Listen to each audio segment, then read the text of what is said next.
Hi friends, welcome to Dhruva star circle. మనం ఈ group 2 ఎకనామీలో భాగంగా ఇండియన్ ఎకనామీలో భాగంగా మనం ఈ అగ్రికల్చర్ సెక్టార్లో ఉన్నాం. అగ్రికల్చర్ సెక్టార్లో మనం లాస్ట్ క్లాస్లో ఈ కమతాల గురించి, భూ కమతాల గురించి మాట్లాడుతున్నాం. ఈ ఇండియాకి సంబంధించిన భూ కమతాల్లో భాగంగా మనం చివరి టాపిక్ వచ్చేసి ఈ భూ కమతాలు, చిన్న చిన్న కమతాలు ఏవైతే ఉంటాయో వాటిని పరిష్కరించడానికి ఒక 3 పరిష్కార మార్గాలని చెప్పేసి, సమస్యలను పరిష్కరించుకోవడానికి, ఆ చిన్న కమతాల వల్ల వచ్చే సమస్యలను పరిష్కరించుకోవడానికి ఒక 3 మార్గాలు సూచించడం. అదొకటి లాభసాటి కమతం అని చెప్పేసి, ఇంకొకటి కమతాల సమీకరణ అని చెప్పేసి, కన్సాలిడేషన్ ఆఫ్ హోల్డింగ్ అని చెప్పేసి, దీని తర్వాత ఇంకొకటి సహకార వ్యవసాయం అని చెప్పేసి. ఓకే, ఈ సహకార వ్యవసాయం దగ్గర మనం ఆగిపోయినాం. ఈ సహకార వ్యవసాయం ఏంటో దీని గురించి మనం ఈ క్లాస్లో చూస్తాం. ఓకే, అంటే మన చిన్న కమతాల వల్ల ఏర్పడే సమస్యల పరిష్కారంలో భాగంగా ఇవి 3 ఉంటాయి. ఆ మూడిట్లో ఈ సహకార వ్యవసాయం గురించి సపరేట్ క్లాస్ మనం చూస్తాం. అవి 2 అంశాలు ఆల్రెడీ మనం అక్కడ డిస్కస్ చేసినాం లాస్ట్ క్లాస్లో. ఓకే, సహకార వ్యవసాయం.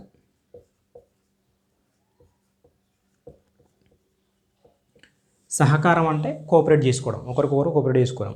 ఏం లేదు, జనరల్గా ఒక విలేజ్లో ఉన్న రైతులందరూ కలిసి ఒక సహకార యూనిట్గా ఏర్పడి లేదా ఒక టీమ్గా ఏర్పడి ఒకరికొకరు సహాయం చేసుకుంటూ వాళ్ళ యొక్క భూమిని మనం సేద్యం చేస్తే దాన్ని మనము సహకార ప్రాతిపదికన నిర్వహించే వ్యవసాయం అని చెప్పేసి అనుకుంటాం. ఓకే, భూములను ఏకఖండంగా, ఇప్పుడు సపోజ్ చాలామంది రైతులు ఉన్నారు. ఓకే, ఈ రైతులు ఏం చేస్తారంటే వాళ్ళకున్న ఈ భూమి ఏదైతే ఉందో అదంతా ఏకఖండంగా చేసుకుంటారు. అంటే వీళ్ళందరూ కలిసి వీళ్ళందరికీ ఉన్న భూమిని ఏకఖండంగా చేసుకొని ఒక కోఆపరేటివ్గా, ఒక సహకార ప్రాతిపదికన అందరూ కలిసి వీళ్ళు అగ్రికల్చర్ అనేది చేయడం జరుగుతుంది, వ్యవసాయం అనేది చేయడం జరుగుతుంది. ఒక నిమిషం. అట్లా దాన్ని మనం సహకార వ్యవసాయం అని చెప్పేసి చెప్పొచ్చు. రైట్. అయితే మనకి ఇది జనరల్గా ఈ సహకార వ్యవసాయం అనేది ఎట్లా వచ్చింది అంటే మనకి 1891లో మనకి నాగపూర్ కాంగ్రెస్ మహాసభలో భాగంగా, ఓకే, నాగపూర్ అంటే దీని ప్రస్తావన నాగపూర్ కాంగ్రెస్ మహాసభ. నెక్స్ట్ 1926లో భాగంగా మనకి రాయల్ కమిషన్ వారు, అంటే దీన్ని ప్రస్తావించింది ఎక్కడెక్కడ ఇంతకుముందు మనకు ఏ విధంగా ఇది వచ్చిందని చెప్పేసి రాయల్ కమిషన్ వారు. అదేవిధంగా 1928లో భాగంగా మనకి మహాత్మా గాంధీ గారు. ఓకే, అదేవిధంగా 1928లో భాగంగా మనకి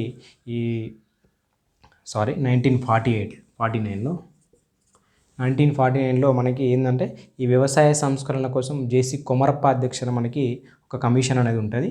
ఆ కమిషన్ చైర్మన్ జేసీ కొమరప్ప.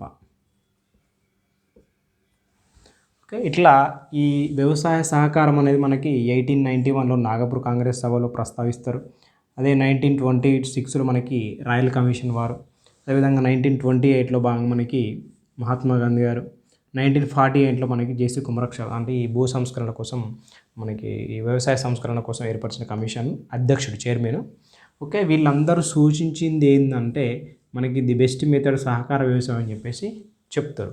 అంటే మనకి ఈ చిన్న చిన్న కమతాల వల్ల ఇండివిజువల్గా మనకి వ్యవసాయం చేసుకోవడం కాకుండా అందరూ కలిసి సహకారంగా ఏర్పడి సహకార ప్రాతిపదికన చేసుకుంటే బాగుంటుందని చెప్పేసి సూచనలు అయితే మనకు రావడం జరిగింది. ఓకే, దీని ప్రకారం మనకి ప్రపంచంలోనే ఫస్ట్ టైం సహకార వ్యవసాయం ఎక్కడ అమలు జరిగిందంటే మనకి జర్మనీ అని చెప్పేసి మనం గుర్తుపెట్టుకోవాలి. ఎక్కడ అంటే జర్మనీ, ప్రపంచంలోనే. మరి ప్రస్తుతానికి ఇక్కడెక్కడ ఉందంటే మనం చూసుకుంటే డెన్మార్క్ అని, నెదర్లాండ్ అని చెప్పేసి, ఇటలీ అని చెప్పేసి, స్వీడన్, యుఎస్ఏ. ఓకే, ఇట్లాంటి దేశాల్లో మనకి ఈ సహకార వ్యవసాయం అనేది అమల్లో ఉంది. మరి ఈ సహకార వ్యవసాయంలో మళ్ళీ రకాలు ఉన్నాయి. సహకార వ్యవసాయంలో భాగంగా రకాలు ఉన్నాయి. అవి 4 టైప్స్ ఉంటాయి మనకి. ఆ 4 టైప్స్ మనకి ఏంటంటే చూస్తాం, అంటే ఏందో చూద్దాం. 4 రకాల్లో భాగంగా ఫస్ట్ సహకార మేలు రకపు వ్యవసాయం అని చెప్పేసి,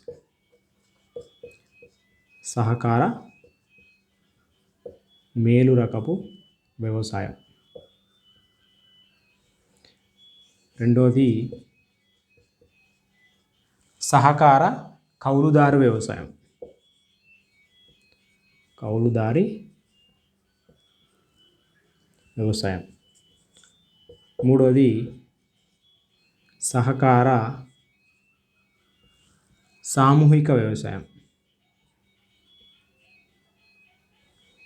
ఇంకొకటి సహకార ఉమ్మడి వ్యవసాయం. రైట్.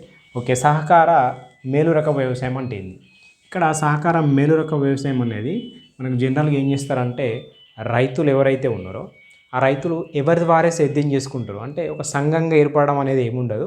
ఎవరి వారే సేద్యం చేసుకొని మనకి ఒకరికొకరు హెల్ప్ చేసుకుంటారు ఇక్కడ అంతే. ఇక్కడ ఏం చేస్తారంటే ఇండివిజువల్గా ఎవరిది వాళ్ళే చేసుకుంటారు, కాకపోతే ఒకరికొకరు సహాయ సహకారాలని అందించుకుంటారు. ఎందుకంటే ఇక్కడ సహకార వ్యవసాయం కాబట్టి కొంత డిఫరెన్స్ ఉండాలి మనకి. మేలురక సహకార వ్యవసాయంలో భాగంగా ఎవరి భూమిని వాళ్ళే సేద్యం చేసుకుంటారు, కాకపోతే ఈ రైతుల్లో భాగంగా ఒకరికొకరు సహాయ సహకారాలు అనేవి అందించుకుంటారు. అంతవరకు మనం గుర్తుపెట్టుకోవాలి. ఎవరి భూములు వాళ్ళే చేసుకుంటారు, ఒకరికొకరు సహాయం అందించుకుంటారు. ఇది సహకార మేలురకపు వ్యవసాయం. నెక్స్ట్ సహకార కౌలుదారి వ్యవసాయం. ఈ కౌలుదారు ఎవరు తీసుకుంటారు? కౌలు ఎవరు తీసుకుంటారు అంటే భూమి లేని వాళ్ళు మాత్రమే కౌలు తీసుకుంటారు. భూమి ఉన్న వాళ్ళకి కౌలు తీసుకోవాల్సిన అవసరం ఉండదు. రైట్. కౌలు అంటే వేరే వాళ్ళ భూమిని డబ్బులు ఇచ్చి లేకుంటే ధాన్యం ఇచ్చి ఆ సంవత్సరం పాటు వీళ్ళు వ్యవసాయం చేసుకొని పండిన పంటలు వేయడం కానీ డబ్బులు ఇవ్వడం కానీ దాన్ని మనం కౌలు అని చెప్పేసి అంటాం. అట్లా ఎవరికైతే భూమి లేని రైతులు ఉంటారు, భూమి లేని రైతులు, ఈ భూమి లేని రైతులంతా ఒక సంఘంగా ఏర్పడి సహకార సంఘంగా ఏర్పడి వాళ్ళందరూ ఒక కౌలుదారి భూమిని తీసుకుంటారు. అంటే పెద్ద మొత్తంలో ఉన్న ఏకఖండంగా ఒక భూమిని తీసుకుంటారు. అంటే మనకి విశాలమైన భూములు, ఎక్కువ మొత్తంలో విస్తీర్ణమైన భూములను తీసుకొని, ఎందుకంటే సహకార వ్యవసాయంలో భాగంగా కౌలుదారులు రైతులు చాలామంది ఉంటారు, ఎక్కువ మంది ఉంటారు కాబట్టి విశాలమైన భూములను ఇక్కడ కౌలు తీసుకొని వ్యవసాయం చేస్తూ ఉంటారు. ఓకే. విశాలమైన భూములని కౌలు తీసుకొని వ్యవసాయం చేస్తూ ఉంటారు. అట్లా ఈ కౌలు తీసుకుని దాన్ని ఏం చేస్తారంటే భాగాలుగా మార్చుకుంటారు. పెద్ద మొత్తంలో విశాలమైన భూమిని తీసుకొని చాలామంది రైతులు ఉంటారు కాబట్టి భాగాలుగా డివైడ్ చేసి అట్లా వ్యవసాయం చేస్తూ ఉంటారు. ఎవరికి వారే సేద్యం చేస్తూ ఉంటారు.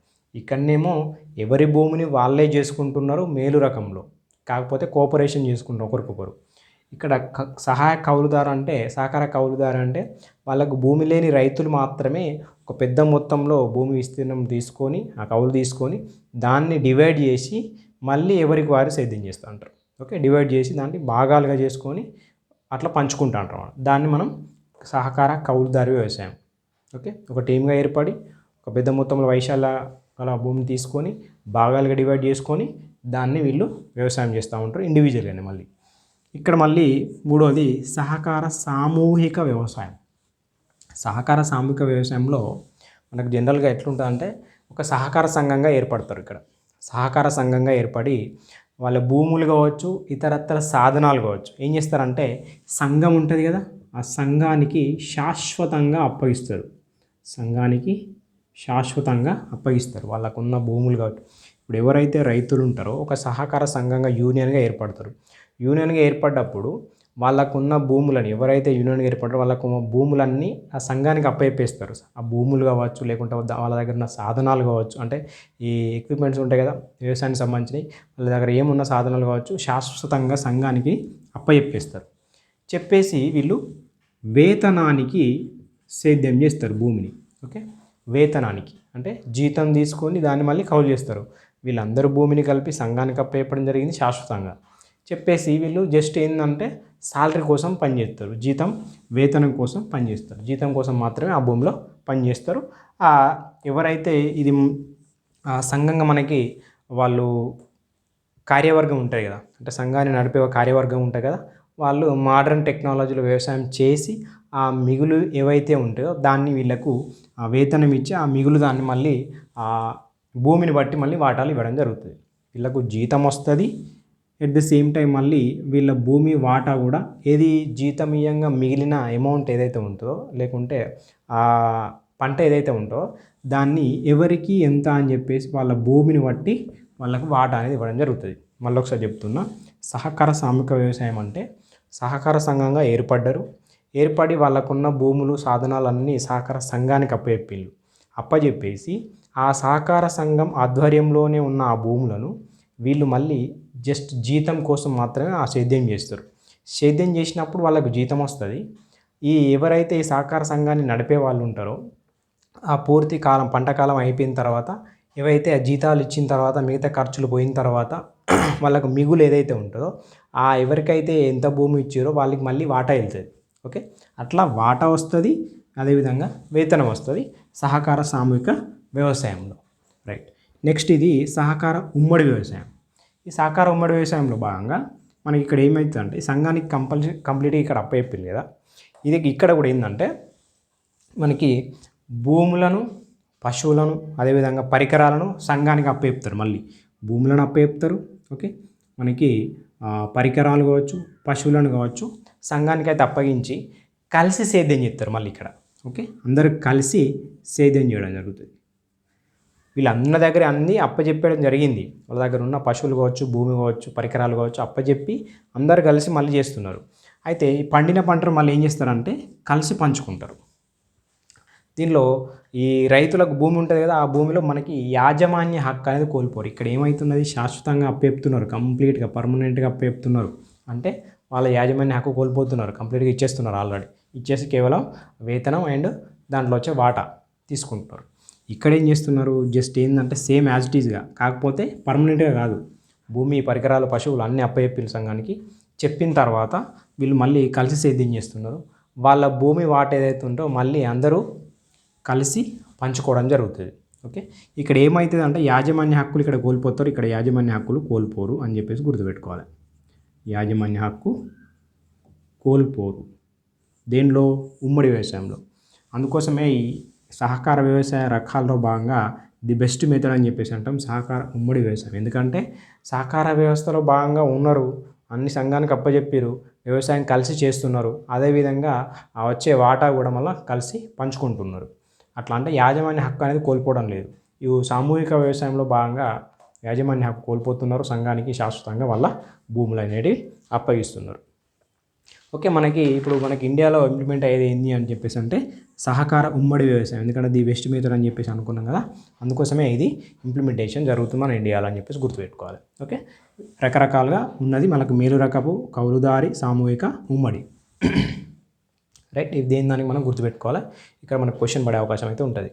రైట్, మరి సహకార వ్యవసాయం వల్ల ప్రయోజనాలు ఏంటి అంటే జనరల్ చూసుకుంటే మనకి ఆధునిక ఉత్పత్తి పద్ధతులను మనం ఉపయోగించవచ్చు. అంటే ఎవరైతే వ్యవసాయం రంగంలో భాగంగా మోడర్న్ అంటే ప్రాసెస్లు ఉంటాయి ఏవైతే ఆ పద్ధతులను మనం వినియోగించుకోవచ్చు, వివిధ పరికరాలను వాడుకోవచ్చు.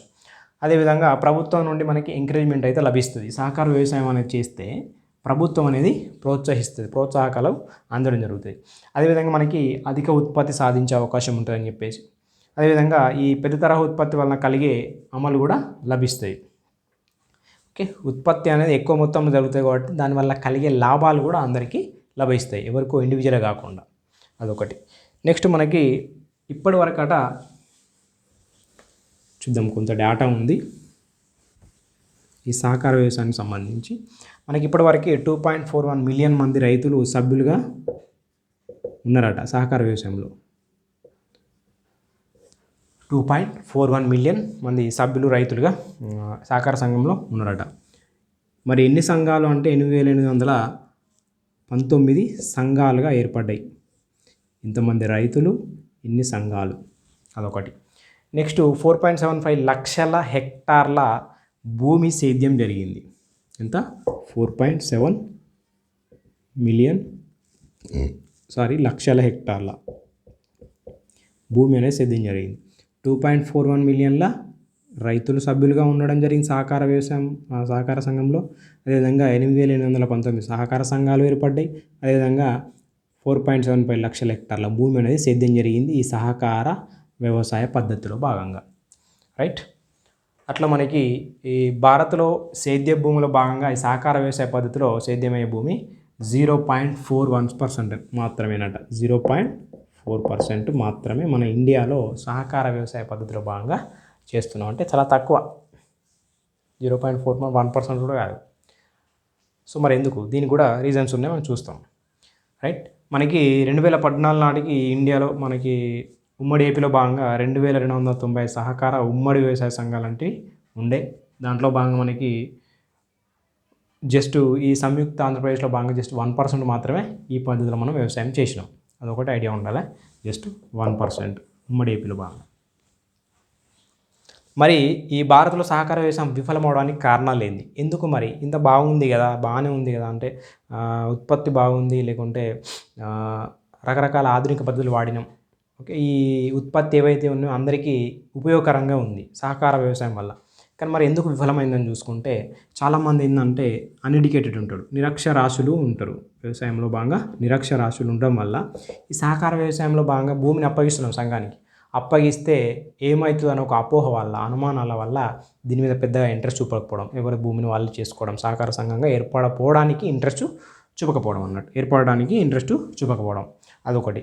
భూస్వాముల మీద వ్యతిరేకత. ఓకే, ఈ భూస్వాముల వ్యతిరేకత అనేది ఎక్కువ ఉంటుంది ఇక్కడ. ఓకే, ఎందుకంటే భూస్వాములు ఉన్న వాళ్ళు వ్యతిరేకిస్తారు. అదేవిధంగా ఈ చిన్న కమతాలు నిర్వహించిన రైతులకు పెద్ద పెద్ద కమతాలు నిర్వహించే సామర్థ్యం లేకపోవడం. ఎందుకంటే ఆల్రెడీ అందరూ 2 acres మనం చూసుకున్న వాళ్ళు 68% మనకు ఉపాంత కమతాలే ఉన్నాయి. 2.5 acres వరకే ఉపాంత కమతం అని చెప్పేసి అన్నాం. అట్లా ఉపాంత కమతాలు ఎక్కువ ఉన్నాయి. చిన్న చిన్న కమతాలు సేద్యం చేసిన వాళ్ళు పెద్ద కమతాలు అప్పే చెప్పేసరికి ఈ సేద్యం చేయడం అనేది తెలియకపోవడం. ఓకే, ఏ విధంగా చేయాలని చెప్పేసి చాలామందికి తెలియకపోవడం వల్ల కూడా దీని మీద పెద్దగా ఇంట్రెస్ట్ చూపలేకపోవడం. అదేవిధంగా దీని మీద నమ్మకం కూడా లేదు. అంటే సంఘానికి అప్పచెప్తే ఏమవుతుందో అసలు మనకి జీతం ఇవ్వడం కావచ్చు, లేకుంటే వాటర్ రావడం కావచ్చు, దాని మీద నమ్మకం లేకపోవడం, సహకార సంఘం మీద నమ్మకం లేకపోవడం, ఇట్లాంటి అంశాలు మనకి ఈ సహకార వ్యవసాయం సంఘంలో లోపాలని చెప్పేసి చెప్పచ్చు.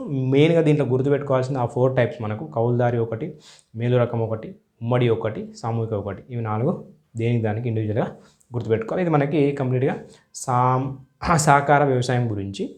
నెక్స్ట్ చూస్తాం మనం ఈ తెలంగాణకు సంబంధించిన భూకమతాలు చూస్తాం. ఎందుకు చూస్తామంటే ఇక్కడే తెలంగాణ అగ్రికల్చర్ సెక్టర్ అయినప్పటికీ కూడా మనం ఆల్రెడీ ఇండియన్ భూకమతాలు చూసినాం, భారతదేశ భూకమతాలు చూసినాం. కాబట్టి తెలంగాణ భూకమతాలు కూడా ఇక్కడే చూసుకుంటే మన కంపారిజన్ మెథడ్లో ఫాస్ట్గా వెంటనే వింటే మనం గుర్తుపెట్టుకోవడానికి అవసరం ఉంటుంది. అందుకోసం మనం నెక్స్ట్ వీడియోలో ఈ తెలంగాణ కమతాల గురించి చూస్తాం. Okay, thank you.